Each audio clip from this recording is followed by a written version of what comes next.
எங்க கூட வந்தவங்களுக்கு இப்படி ஆயிடுச்சே அப்படின்னு அமித்ஷா அவர்கள் முன்னிலையில கண்ணீர் விட்டு அழுதிருக்காங்க உறவினர்கள்.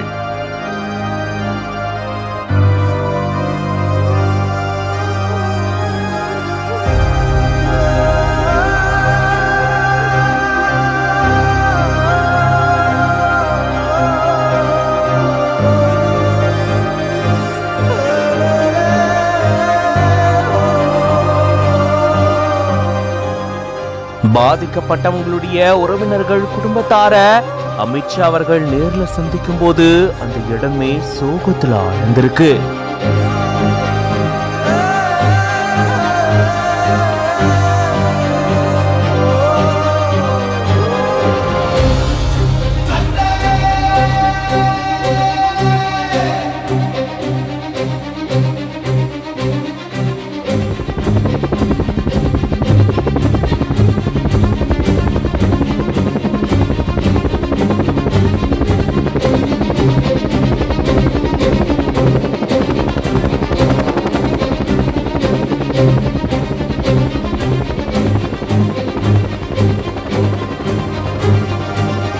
காஷ்மீர்ல இருக்கக்கூடிய பகல்காம் பகுதியில தீவிரவாத தாக்குதல்ல சுமார் 20க்கும் மேற்பட்டோர் உயிரிழந்திருக்கிறதா தகவல் வெளியாகி இருக்கு.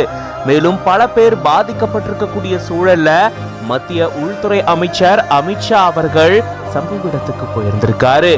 அங்க பாதிக்கப்பட்டவங்களையும் பாதிக்கப்பட்டவங்களுடைய உறவினர்களையும் இவரு சந்திச்சிருந்திருக்காரு. அப்போ தங்களோட வந்தவங்க பாதிக்கப்பட்டிருக்காங்க, சிலர் உயிரிழந்துட்டாங்க அப்படின்னு அமித்ஷா அவர்களை பார்த்து உறவினர்கள் கண்ணீர் விட்டு கதறி அழுத காட்சி காண்போர கண் கலங்க வச்சிருக்கு.